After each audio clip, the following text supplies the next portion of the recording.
Hi, everyone. We've been working on the Enduring Issues tool. We're going to actually figure out step 1 to the Enduring Issues tool. Remember, there are 5 steps to this tool. We're going to specifically focus in on step 1, okay, and how we can work on step 1 without being overwhelmed. If you remember our first video, we worked on what an enduring issue is. Our next video, we worked on finding them. Now we're going to break down the tool, and then we're going to have more video on what we should do for the next steps of the tool. Because remember, this is on the regent. This is big stuff. There's a reason we're breaking it down, because every global history and geography regent is going to have this part 3 enduring issues essay prompt. And remember, an enduring issue is a challenge or problem that has been debated or discussed across time. An enduring issue is one that many societies have attempted to address at varying degrees of success. So we've already said we have to identify the issue raised by a set of documents and use our knowledge to argue why the issue is significant and how it is endured across time. Now remember, we need 3 documents. We have to define the issue using evidence from 3 documents, how it has affected people or been affected by people, and how it's continued or changed over time, and outside information. So that seems like a lot to unpack, right? But I think we can. The first step tells you specifically, let's look at this.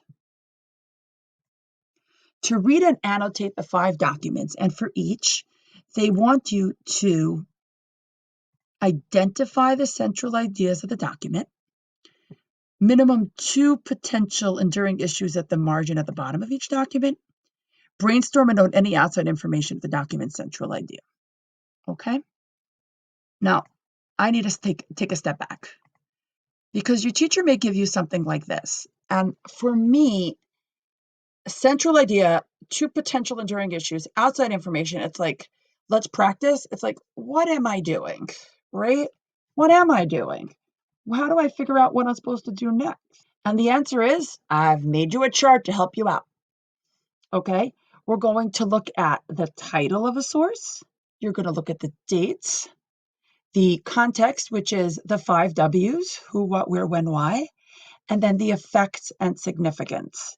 After that, we're going to look at possible enduring issues. Over here, the possible enduring issues and the possible outside information. So again, the title, the dates, context, which is the 5 W's, remember them? They're here to help us. Effects, significance, and we're going to figure this out. How, right? Well, what is the title here? It says down the bottom over there, global energy consumption. So I am going to type in global energy consumption. Dates. Well, the date up here is 2015. So my date is 2015. I don't have any other date. Who, what, where, when, why? Well, it says global energy. So who, it, what, where, when, and why. Who, what, it says natural gas consumption megawatt hours per year 2015. And oil consumption per capita overall hours per year 2015. So who, it's natural gas and oil consumption. Well, it's consumption. It's going to be consumed by people on Earth in 2015.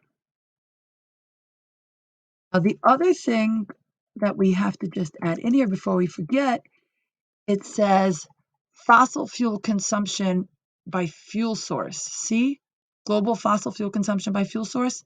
So I would probably want to add in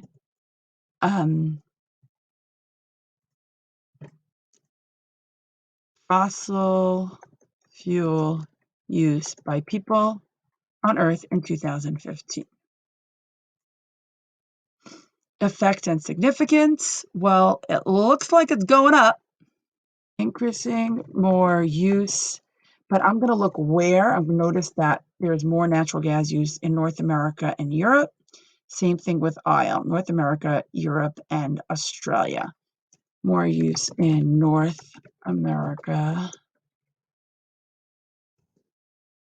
Oopsie.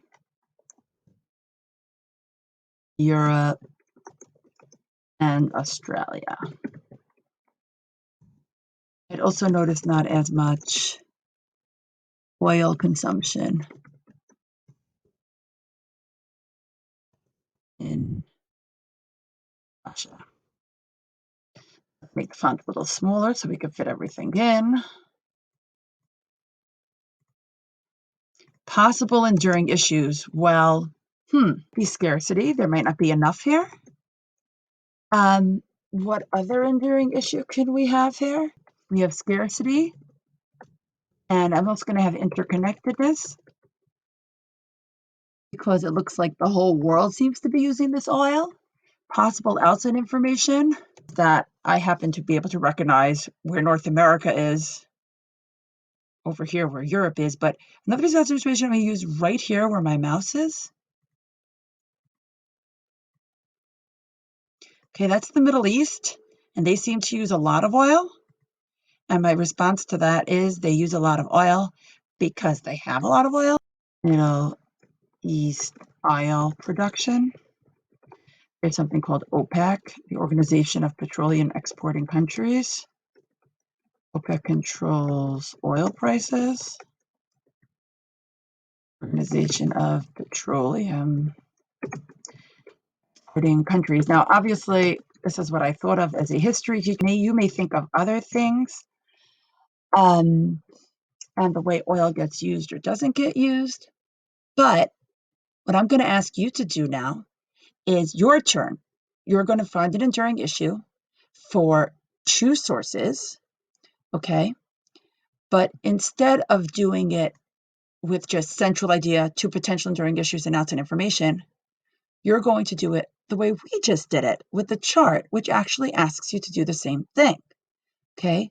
So you're going to do this for the construction of a railway in London, the same thing.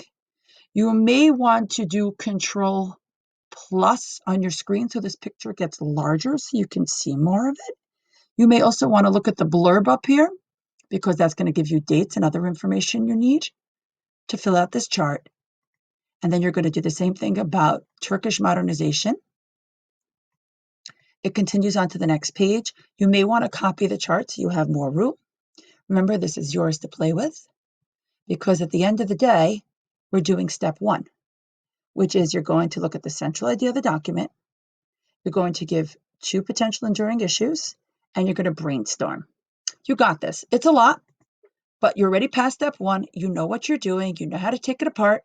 And then in the coming videos, we're going to take this apart even more until you have one awesome essay. You got this.